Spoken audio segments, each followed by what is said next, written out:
उपासनेला दृढ चालवावे, भूदेव संतांशी सदा नमावे, सत्कर्मयोगे वय घालवावे, सर्वामुखी मंगल बोलवावे, सर्वामुखी मंगल बोलवावे, वशे हृदय तो जान कैसा, नभाची परी व्यापक जानैसा, सदा संचला येत जात नाही, तया पुढे रिता कोटे ठाव नाही, तया पुढे रिता कोटे ठाव नाही. बोल सद्गुरु माता सुदीक्षा सविंदर हरदेवजी महाराज की जय. सत्संगजी प्रेमाने बोला. सुंदर अशा विचारांच्या माध्यमातून आज तुम्ही आम्ही सत्संगाचा आनंद प्राप्त करत आहोत. कारण वेळोवेळी तुमच्या आमच्या जीवनामध्ये ही सत्संगची रंगत, कारण आबा म्हणाला आठवत असेल की सुरुवातीपासूनच असा माहोल इतका सुंदर गीतं म्हणत म्हणत ह्या भाडळे भागामध्ये आज सत्संगाच्या माध्यमातून भरपूर संत महात्मा जोडण्याचा तुम्ही आम्ही प्रयास केला. परंतु दैवलेखा कधी न चुके ब्रह्मदिका. प्रत्येकाचं जेवढं संचित कर्म होतं तिथपर्यंत तुमच्या आमच्याबरोबर त्यांनी साथ दिली. परंतु ज्या दिवशी तुमचं आमचं संचित कर्म बदल होतो तिथं भटकंती मात्र चालू होते.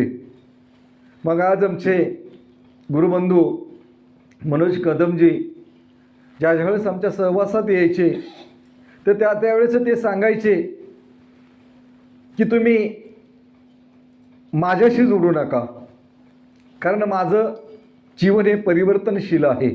गुरुच्या ज्ञानाशी जोडा, त्या आत्मतत्वाशी जोडा, आणि जोपर्यंत त्या आत्मतत्वाशी तुम्ही जोडत नाही तोपर्यंत तुमच्या जीवनामध्ये अनेक संत महात्म्यांच्या कर्माच्या दृष्टीनं जर कमी अधिक प्रमाणात संचित कर्मानुसार त्याचं जीवन चाललेलं असतं. मात्र त्याचं जीवन बघून तुमच्या आमच्या जीवनामध्ये मनामध्ये अनेक दृष्टीनं चढ उतार होऊ शकतात. त्यासाठी किती जरी आयुष्यभर सत्संग केल्या तरी केवळ तुमच्या आमच्या जीवनामध्ये गुरुनं जे सत्य परमात्मा जो निर्गुण निराकार आहे त्या गोष्टीशी तुम्ही आम्ही जोडायचं आहे. कारण साधू संत वेळोवेळी आज तुमच्या आमच्या जीवनामध्ये प्रत्येक महात्मा हा बसलेला किंवा भूतलावरती आज तुम्हाला वाटत असेल की कोणता व्यक्ती असा नाही की ज्याच्या माध्यमातून चांगले गुण घेऊ शकत नाही. जर तुम्ही आम्ही जर प्रत्येक महात्म्यांतला एक एक गुण जर घेतला तर आज तुमच्या आमच्या जीवनामध्ये त्या गुरूंचं इतके असंख्य तुमच्या आमच्या जीवनामध्ये त्या गोष्टी प्राप्त होतील. कारण विरुद्ध पद्धतीचे विचार माझ्या मनामध्ये राहूच शकत नाही. त्यासाठी अनेक महात्म्यांचे अनेक गुण जर तुमच्या आमच्या जीवनामध्ये अंगीकारले तर वाईट गुणाला आज माझ्या हृदयामध्ये थारा राहू शकत नाही. कारण ज्या वेळेस तुमच्या आमच्या जीवनामध्ये महाभारतासारखं घनघोर युद्ध झालं आणि युद्ध झाल्यानंतर वास्तविक पाहता श्रीकृष्ण परमात्मा त्या अर्जुनाला सांगतात की बाबा रे तू प्रथम रथावरून उतर. तर त्यावेळेस अर्जुन हट्ट करतो की नाही तुम्ही प्रथम उतरा. आणि ज्यावेळेस अर्जुन सांगतो की अर्जुना तुम्ही प्रथम उतरा, आणि ज्यावेळेस अर्जुन खाली उतरतो आणि श्रीकृष्ण परमात्मा उतरल्यानंतर रथाला आग लागते. मग त्यावेळेस श्रीकृष्ण परमात्म्यानं सांगितलं की जोपर्यंत तुमच्या शरीररूपी रथावरती मी आरूढ आहे तोपर्यंतच हा रथ तुमचा चालणार आहे, बोलणार आहे. ज्या दिवशी माझा हा श्वास हा जीवात्मा तुमच्या या रथामधून बाहेर पडणार आहे त्या दिवशी तुम्हाला चित्ता दिल्याशिवाय राहणार नाही. मग ते जीवन चाललेलं असताना ज्यावेळेस त्या 5 पांडवांना श्रीकृष्ण परमात्म्यानं सांगितलं की बाबा रे भीष्माचार्य त्या बाणाच्या शेईवरती पडले होते आणि शेईवरती पडल्यानंतर वास्तविकात त्यांचं जीवन ते नामस्मरण करत करत करत त्यांची जीवनचर्या चाललेली असते. आणि त्यावेळेस त्यांना सांगितलं की 5 पांडवांना सांगितलं की महान योगी होते, तपस्वी होते, त्यांच्याकडून काही गोष्टी आपण तुम्ही शिकून घ्या. आणि ज्यावेळेस भीष्माचार्यांच्याकडे त्यावेळेस ते 5 पांडव गेले आणि 5 पांडव गेल्यानंतर त्या भीष्माचार्यांनं ज्यावेळेस ब्रह्म उपदेश सुरू केला, वाणी सुरू केली, तर द्रौपदी हसायला लागली. प्रेमाने बोला. आणि द्रौपदी हसायला लागल्यानंतर भीष्माचार्यांच्या लक्षात आलं की द्रौपदी विनाकारण हसणार नाहीये. त्यावेळेस द्रौपदीनं प्रश्न त्या भीष्माचार्यांना विचारला की आज तुम्ही जेवढा ब्रह्मोपदेश देताय, मग ज्यावेळेस माझं वस्त्र हरण होत होतं तर त्यावेळेस तुमची वृत्ती कुठे गेली होती? त्यावेळेस भीष्माचार्यांना सांगितलं की मी कौरवांचं अन्न सेवन केलं होतं, त्यांची वृत्ती माझ्या जीवनामध्ये प्राप्त झाली होती, मी त्यांच्या उपकारामध्ये इतका काही दबून गेलो होतो की मला तिथं वास्तविक पाहता मला गुलामगिरीचं जीवन जगण्याशिवाय पर्याय नव्हता, म्हणून तुला तो ब्रह्मोपदेश किंवा मी तुला त्या ठिकाणी मदत करू शकलो नाही. आणि ज्यावेळेस त्या भीष्माचार्यांना सांगितलं की बाबा रे, जसं जसं माणसाचं प्रारब्ध संचित कर्म असेल तसं प्रत्येक महात्म्याला, मग देव अवतार असू द्या किंवा मनुष्याचा योनी असू द्या, प्रत्येकाला जसं जसं संचित कर्म आहे तो भोग भोगल्याशिवाय ह्या भूतलावरती आपल्याला जाता येत नाही. मग आज वास्तविक पाहता की जगी सर्व सुखी असा कोण आहे, विचारी मना तूच रे शोधून पाहे, मना तोच रे पूर्व संचित केले आणि तयासारखे भोगणे प्राप्त झाले. आमचे समर्थ रामदास स्वामी सांगतात की बाबा रे, जगामध्ये कोण सुखी आहे? आणि त्या सुखाची गोष्ट तुमच्या आमच्या जीवनामध्ये तसं बघायला गेलं तर श्रीकृष्ण परमात्मा सांगतात की सुख हा शब्दच मुळात फसवा आहे. मृग नाभीचा परिमळ ऐसे धोंडे रानुमळ ऐसे भ्रांती जाईल केव्हा, आणि गुरुकृपा झाल्यावरी ब्रह्मसृष्टी दिससारी, की मृगजळ जो आहे त्याच्या पाठीमागं हरीण पळत असतं, त्याला माहीत नसतं की बाबा रे की त्या बेंबीमधून कस्तुरीमधून वास स्वतःच्या येत असतो, परंतु जोपर्यंत धापा टाकून तो जाग्यावरती पडतो त्यावेळेस कळतं की मग साधू संत सांगतात की तुझं आहे तुझं पाशी परी तू जागा चुकलाशी, की साधू संत त्या गोष्टीची आठवण करून देतात की बाबा रे, तू कशासाठी ह्या जन्मावरती आलेला आहे आणि नेमकं तुझं कर्तव्य कर्म काय आहे. आज तुमच्या आमच्या जीवनामध्ये तुम्ही मी वंदे जगद्गुरु तुकाराम महाराजांना मानतो, श्रीकृष्ण परमात्म्याला मानतो, प्रभू रामचंद्र, जनाबाई, मीराबाई, सर्व संत महात्म्यांना मानतोय, परंतु तुमच्या आमच्या जीवनामध्ये तंतोतंत आज बारकाईनं तुम्ही आत्मपरीक्षण केलं तुम्ही आम्ही तर लक्षात येईल की ते तंतोतंत ब्रह्मज्ञान श्रीकृष्ण परमात्म्यानं घोर अशा रणांगणामध्ये अर्जुनाला दिलं होतं. तेच तंतोतंत ब्रह्मज्ञान ज्यावेळेस मायारूपानं श्रीकृष्ण परमात्म्यानं त्या अर्जुनाला सांगितले की जो माझे येईल अनन्य भावी शरण, तयाचे मी चुकविल जन्म मरण. ज्यावेळेस अर्जुनाला सांगितलं संपूर्ण मायेचा त्याग कर आणि मला फक्त एकट्याला शरण ये आणि त्याच्यामध्ये मी तुझं जन्म मरण थांबवील. मग अर्जुन परमात्मा कितीतरी शंका मनामध्ये निर्माण झाल्या, म्हणून आज त्याची कुठंही मंदिर दिसत नाही. त्यासाठी भक्त ऐशे जाणाचे देही उदासा आशा तृष्णा गेली निवारून या. कारण भक्त वास्तविक पाहता हम क्या जाने भक्ती क्या है, गुरु ही जाना भक्ती है. की आमच्या अवतारवाणी सांगते की बाबा रे, जर आम्हाला गुरुला खुश करायचं असेल तर साधू संतांना खुश करण्यासाठी आत्ता संदीप महाराजानं की आमच्या व्यासदेव महाराजांचा ऋषी व्यासदेव महाराज आज भूतलावरती ज्यावेळेस आले की संत महात्मे सांगतात की कापसासारखं त्यांचं शरीर होतं, परंतु तुमच्या आमच्या सातारा जिल्ह्यामध्ये डोंगरा पाडेमध्ये अनेक किलोमीटर जाऊन त्यांना प्रचार आणि प्रसार माध्यमातून त्यांना जीवन जगलं. आणि ज्यावेळेस त्यांच्या जीवनामध्ये एक प्रसंग साईन या ठिकाणी ज्यावेळेस स्टेजचे विचार झाले आणि संत महात्म्यांनी त्यांना प्रसादीला नेलं आणि प्रसादीला नेल्यानंतर प्रसादी चालू असताना त्यांच्या धर्मपत्नी कांता माताजी त्यांना मीठ मागितलं. प्रेमाने बोला, काय मागितलं आबा? मीठ मागितलं. आणि ज्यावेळेस महात्मा त्यावेळेस काय बोलले नाहीत.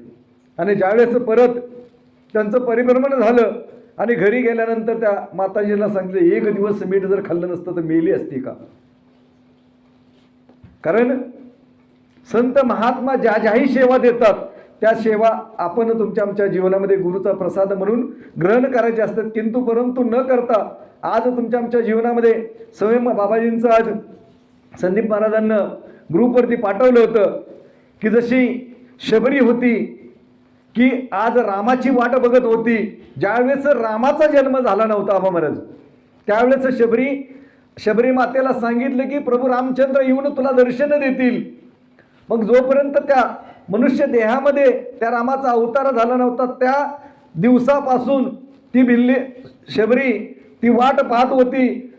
जे जे लोक होते, दुराचारी लोक होते, सांगत होते की अरे तुझा राम ह्या दिशेने येणार आहे, तर त्या दिशेने ती झाडू मारायची, सडा टाकायची, अनेक प्रकारचे कर्म चालू होतं. मात्र ज्यावेळेस राम प्रभू अवतरित झाले तर त्यावेळेस आज त्या अध्ययनामध्ये येते की 250 किलोमीटर पायपीट त्या प्रभू रामचंद्रांना शबरीच्या जंगलामध्ये जाऊन शबरीला दर्शन दिलं. मग तुमच्या आमच्या जीवनामध्ये तीच शबरी ज्यावेळेस बाबाजींच्या रूपामध्ये ती शबरी त्या जंगलामध्ये होते, त्यावेळेस स्वयं बाबाजी देखील असाच गाड्यांचा कार्यक्रमाला तापा चालला होता, परंतु बाबाजींना कुणालाही सांगितलं ना, तापा वळवला आणि त्या जंगलामध्ये घेऊन त्या वयस्क माता बहिणी होत्या आणि महापुरुष होते त्यांच्या घरी जाऊन त्यांना दर्शन दिलं. मग तुमच्या आमच्या जीवनामध्ये त्या गोष्टीची आवश्यकता आहे की गुरु कशानं खुश होणार आहे. जे ज्यावेळेस बाबाजी एका ठिकाणी गेले होते आणि गेल्यानंतर त्या परिवारामध्ये बसलेले असताना त्यांना अचानक काय होतं, थोडासा खिळा टोचतो आणि खिळा टोचल्यानंतर वास्तव की पाहता बाबाजीनं तसाच तो रुमालानं धरतात आणि ज्यावेळेस महात्म्यांचं ज्यावेळेस तिथून निघून जातात आणि त्यावेळेस जे महात्मा सेवेला असतात त्यांच्या लक्षात आलं की बाबाजींच्या रुमालाला रक्त लागलेलं आहे.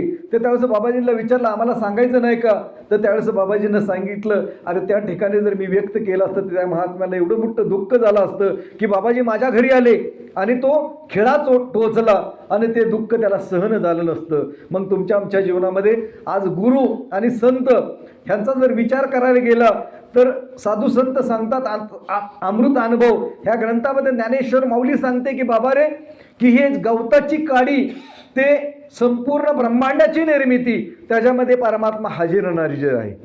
मग तुमच्या आमच्या जीवनामध्ये हे ब्रह्मज्ञान घेतल्यानंतर तुम्हाला वाटत असेल की संपूर्ण सोपं जीवन झालं, परंतु ब्रह्मज्ञानींचं जीवन इतकं सोपं नाहीये.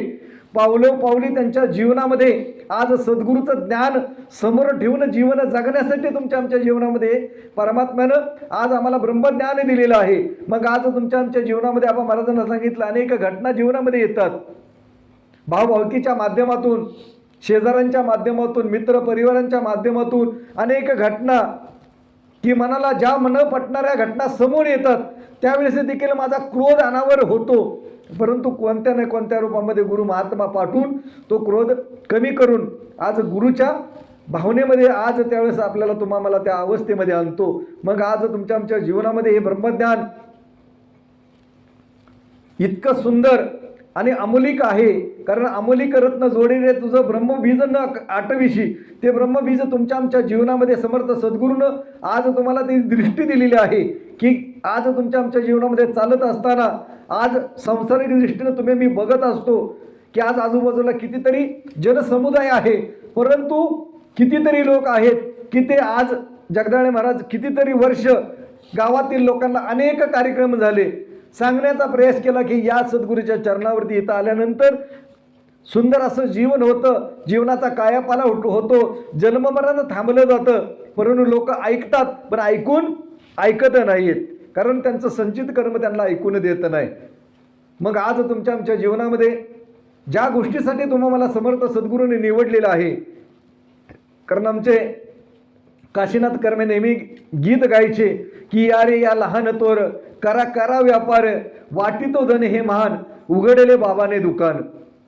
कारण तुमच्या आमच्या जीवनामध्ये समर्थ सद्गुरू तुमच्या आमच्या हृदयामध्ये ते दुकान उघडलेलं आहे.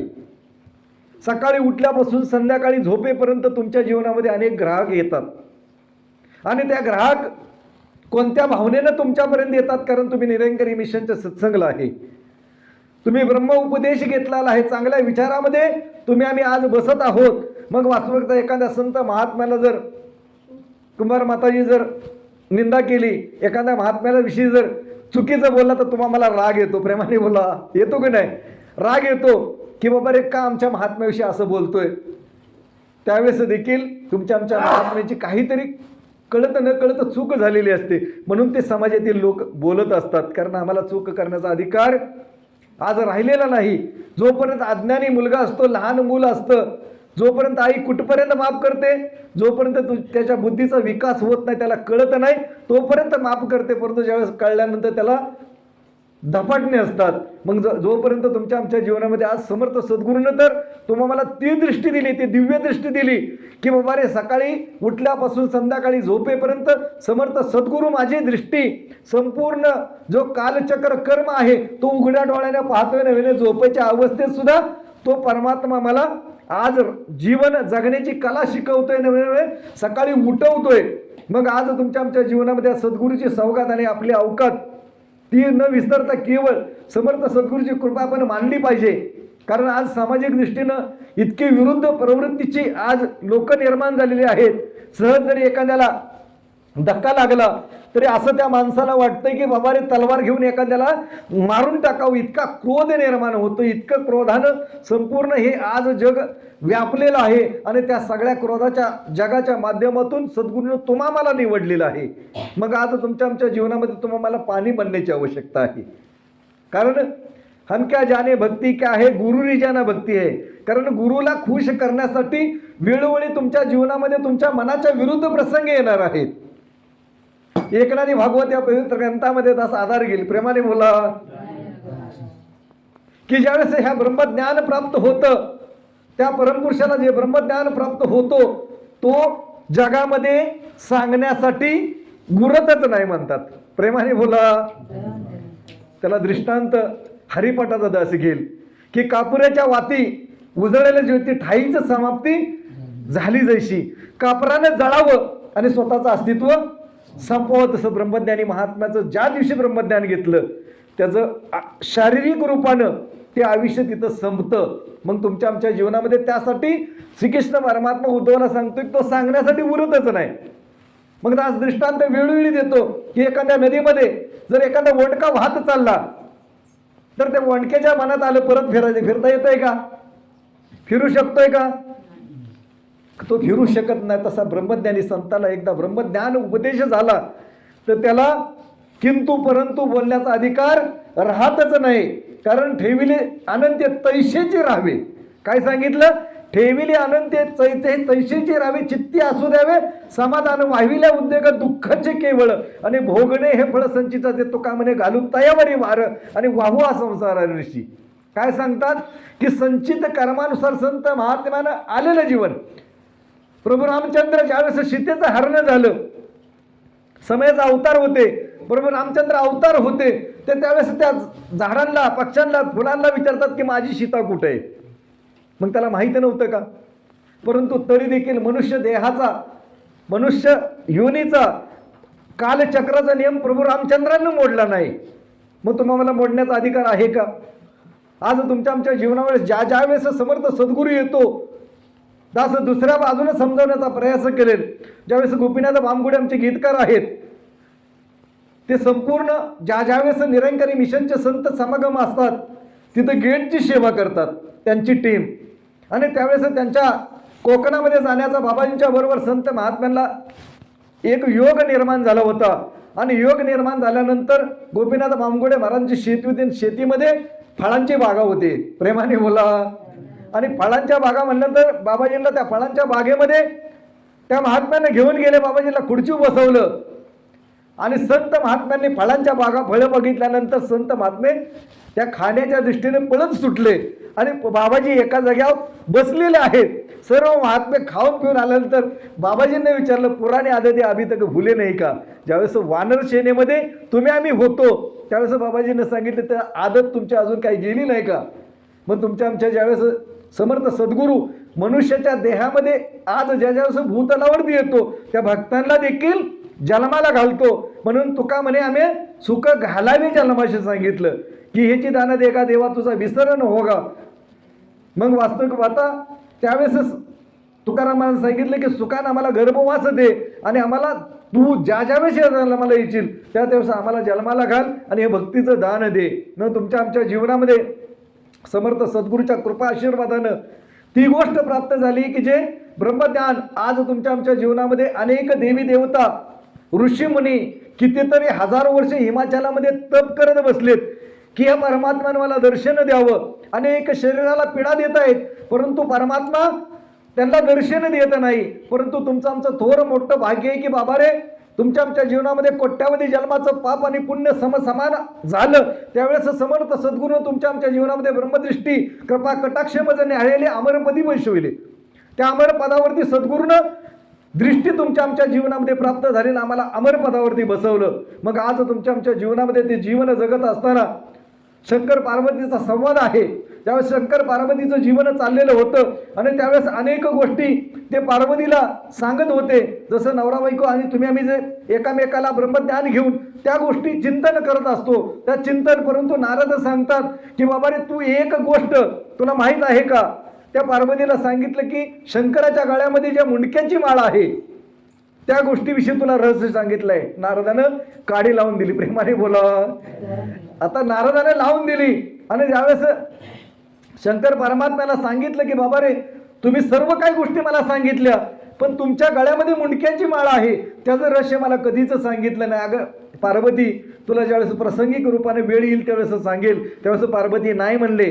आता माझ्या मनामध्ये शंका निर्माण झाली, मला त्या गोष्टीचं रहस्य सांगितल्याशिवाय मला समाधान होणार नाही.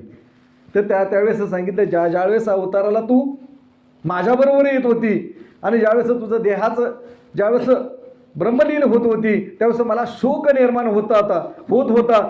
त्यावेळेस तुझी ज्यावेळेस मुंडकी झाली ती एक एक करून माझ्या ते गळ्यामध्ये घातलेले आहेत. आणि ज्यावेळेस ती रहस्य सांगत असताना ज्यावेळेस ती दिव्यदृष्टी आणि तो ब्रह्म उपदेश सांगत असताना आज अरण्यामध्ये ते बसले होते आणि त्यावेळेस पार्वतीला तो ब्रह्म उपदेश आणि ते ज्ञान सांगत असताना त्यावेळेस पार्वती सांगितली की ज्यावेळेस तुम्ही एवढं सर्व काही तुम्ही शंकर भगवान आहात, संपूर्ण जगाचे मालक आहात, मग हिमाचलमध्ये तुम्ही कुणाची प्रार्थना करताय, कुणाची आराधना करताय, तुम्ही तर स्वयंभू आहात.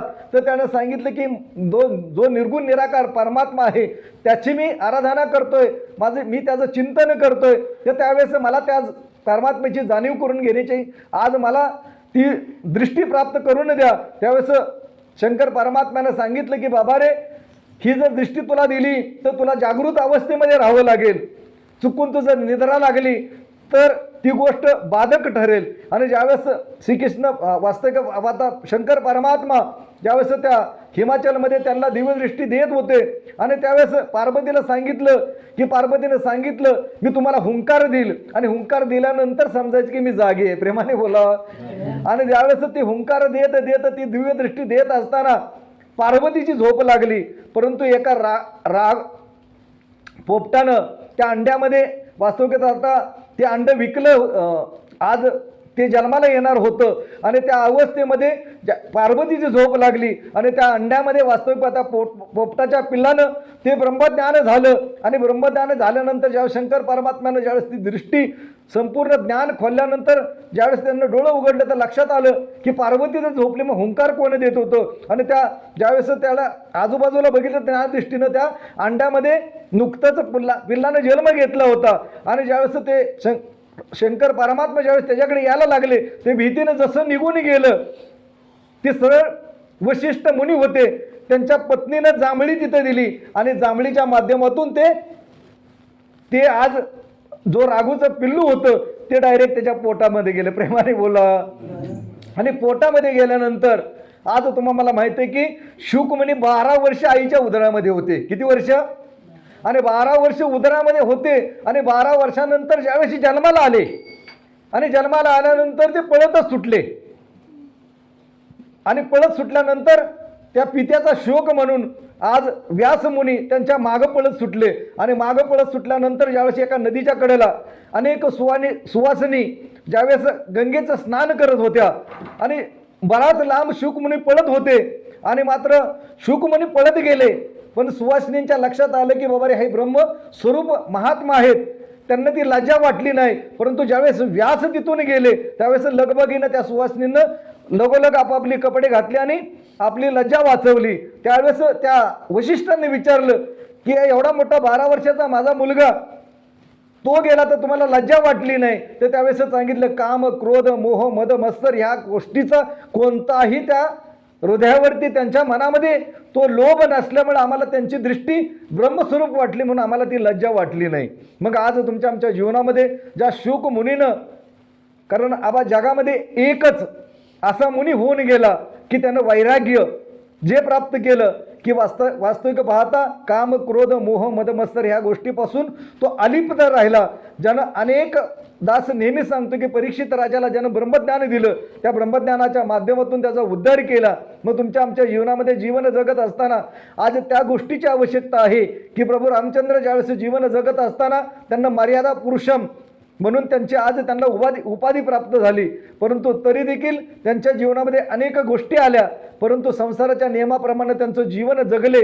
आणि प्रत्येक वेळी ज्यावेळेस या समयाला जेही भक्त शरण आले त्यांना आपलंसं केलं. मग तुमच्या आमच्या जीवनामध्ये समर्थ सद्गुण तेच ब्रह्मज्ञान आमच्या जीवनामध्ये आज आज ते तंतोतंत दिलेलं आहे. मग सद्गुरूकडे ते अरदास करूया की जे राहिलेले जीवन आहे की प्रत्येकालाच वाटतं की आबांनी मगाशीच सांगितलं की आपल्याला मनानं भरपूर वाटतं की माझं असं व्हावं, माझं तसं व्हावं, मला दुःख येऊ नये, मला संकट येऊ नये. परंतु दैवलेखा कधी न चुके ब्रह्मदिका. कारण वास्तविक पाहता तुमच्या आमच्या जीवनामध्ये जनपळ भरमंतील हाय हाय मी जाता कीर्ती राहे काय, रामही गेले कृष्णही गेले त्याहून काय जग ओस पडले. जनपळ भरमंतील हाय हाय मी जाता कीर्ती राहील काय. की बरोबर रामचंद्र गेले, श्रीकृष्ण परमात्मा गेले, तुमचा आमचा देखील ज्या दिवशी जन्माला आलो त्या दिवशी मृत्यू लिहिलेला आहे. कारण त्या गोष्टीसाठी मला चिंतन करायचं जगामध्ये कोणतं सत्य आहे, तर माझा मृत्यू हे सत्य आहे. मग त्या गोष्टीसाठी आपण उठता बसता सतत ह्या निराकारामध्ये चिंतन करायचे, नामस्मरण करायचं. सकाळी उठल्यापासून नवीन झोपेच्या अवस्थेत सुद्धा त्या निराकाराशी जोडून राहायचं, ज्या माध्यमातून केवळ आमचा भवसागर शेवटचा श्वास ह्या निराकारामध्ये विलीन होण्यासाठी समर्थ सद्गुरू कृपा आमच्यावरती निश्चित करणार आहेत. पण माझी देखील अवस्था प्राप्त होण्यासाठी मला देखील ती पावलं उचलण्याची आवश्यकता आहे.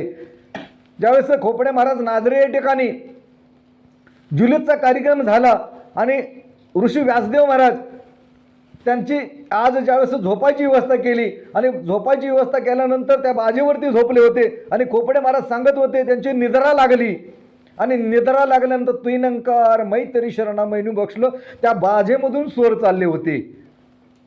मग आज संदीप महाराजांना मगाशीच सांगितलं की जसे ज्ञानेश्वर माऊली, तुकाराम महाराज, जनाबाई, मीराबाई तसे निरंकारी मिशनमध्ये सुद्धा पांडुरंग बाबाजी असू द्या, काशीनाथ कर्णे महाराज असू द्या, नाना महाराज असू द्या, कितीतरी संत महात्मे ज्यावेळेस नाना महाराज सांगायचे की संत महात्मे सांगतात ज्यावेळेस ते गुरं चारायला जायचे जगदाळे महाराज आणि गुरं चारायला गेल्यानंतर त्यावेळेस काही मोबाईल नव्हते, काय नव्हते, त्या महात्म्याला शोधत जायचे आणि समजा 3 वाजता 4 वाजता त्या महात्म्याकडे गेले आणि महात्म्याकडे गेल्यानंतर महात्माजी चला सत्संगला. त्यावेळेस महात्मा त्या गुरांच्या कानामध्ये सांगायचे की मी सत्संगला चाललोय, तुमचं चारायचं झाल्यानंतर अमक्या तुमच्या वेळेनुसार तुम्ही घरी जा, प्रेमाने बोला. ती दृष्टी येण्यासाठी मला ब्रह्मज्ञान दिलेलं आहे. कारण चुकून सुद्धा बाबाजी सांगतात की बाबाजी नेहमी विचारामधून सांगायचे की भूल कर भी किशी का दिल न दुखाय करो, चुकून सुद्धा कुणाचा अंतकरण दुखवू नका. ह्यासाठी मला ब्रह्मज्ञान दिलेलं आहे. मला जगाला उपदेश करण्यासाठी हे ब्रह्मज्ञान दिलेलं नाही. कारण मगाशीच दासनं सांगितलं की ज्याही परमपुरुषाला ते ब्रह्मज्ञान प्राप्त होतं तो सांगण्यासाठी उरत नाही. मग माझं कर्तव्य कर्म काय होतं, जसं चंदनानं झिजावं आणि जगाला सुगंध द्यावा तसं निरंकारी मिशनचं, निरंकारशी ब्रह्मज्ञानी महात्मांचं जीवन असतं. कारण साधू संतांना स्वतःचा केवळ विचार नाही केला. आज ज्ञानेश्वर माऊली ती भावंड आज केवढा मोठा अपराध जगाने केला. आज संप्रदायाच्या माध्यमातून जगदाळे महाराजांनी भरपूर अशी भक्ती केली, शोभा माताजी देखील आहेत, परंतु ज्ञानेश्वरी सारखा ग्रंथ निर्माण केला, परंतु त्या ग्रंथामध्ये कुठंही उल्लेख केला नाही की मला समाजानं मला त्रास दिला. त्या समाजाला केवळ पसारायनं मागितलं. हे जे परमात्मा आहे प्रत्येक घटाला त्या परमात्म्याची दृष्टी प्राप्त होऊ दे, त्याच्या जीवनामध्ये तो ब्रह्म उपदेश प्राप्त होऊ दे ही गुरुकडे आराधना मागितली. परंतु त्यांना कधीही ती व्यक्त केलं नाही की मला समाजानं त्रास दिला आणि तंतोतंत तेच ब्रह्मज्ञान तुम्हाला प्राप्त झाले. पण सद्गुरू ते अरदास करूया की तुका म्हणे उगे राहावे, जे होईल ते पाहावे, पाहण्याचा फक्त तुम्हाला अधिकार आहे. ते पाहत पाहत पाहत केवळ तुमचं आमचं जीवन कर्म आहे. ह्या ज्ञानाशी जोडून जितक्याही वेळा माझा संबंध ह्या संसारिक लोकांशी येईल, केवळ ह्या ब्रह्मज्ञानाची चर्चा करत करत केवळ राहिलेले श्वास आहेत की बाबा रे एवढ्याच्यासाठी केला होता आत्ताचा शेवटचा दिवस गोड व्हावा. हा माझा शरीरातून जीवात्मा जात असताना त्या यातना, ते दुःख केवळ न होता केवळ ते चिंतन करूया, ते आत्ममंथन करूया. कारण आत्ममंथनाच्या माध्यमातून ह्या वर्षी सुदीक्षा महाराजांना आज सद्गुरूनं आज आम्हाला ते मंथन करायला लावलं. ते मंथन तुम्ही आम्ही करूया. आणि पुढचा विषय देखील सुंदर माताजीने दिलेला आहे. परंतु आत्ममंथनाच्या माध्यमातून तुम्ही आम्ही स्वतःला जागरण करण्याचा प्रयत्न करूया की बाबा रे, चुकून सुद्धा सकाळी उठल्यापासून संध्याकाळी झोपेपर्यंत जेवढा मित्रपरिवार असेल, नातेवाईक असेल, भले मनामध्ये कितीही स्वार्थ, मग जाता जाता दास सांगेल की कबीरदास त्या ठिकाणी सांगतात की मन गया तो जाने दे.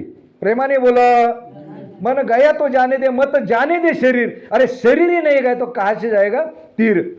कारण शरीराने किती जरी उचाल घेतल्या की विरुद्ध कर्म मला करायचंय, परंतु आज वास्तविक आता मनानं जरी किती उचाल घेतल्या तरी शरीरानं ते कर्म न करता केवळ सद्गुरूनं जे ब्रह्मज्ञान दिलं त्या गोष्टीची आठवण स्वतःच्या मनाला करून केवळ त्या गोष्टीमध्ये तुम्ही आम्ही जोडूया की साधू संतांचं जे जीवन होतं ते केवळ परोपकार करण्याचं कार्य साधू संतांनं. मग सद्गुरुदास अरदास करेल, जेही भाविक सज्जन आज तुमच्या आमच्या जीवनामध्ये सत्संगशी जोडलेत आणि ह्या गावातील जेवढेही जीवात्मे ह्या सत्संगपासून, या सद्गुरूच्या ज्ञानापासून वंचित असतील, सद्गुरू माताजी तुम्ही समयाला आज मनुष्याचा देह धारण करून अवतरित आहात की आम्ही भीक मागतोय सर्व संत महात्मे की राहिलेले जेवढेही जी महात्मे आहेत त्यांचा भवसागर, त्यांचा उद्धार करण्याचं केवळ सामर्थ्य तुमच्यामध्ये आहे.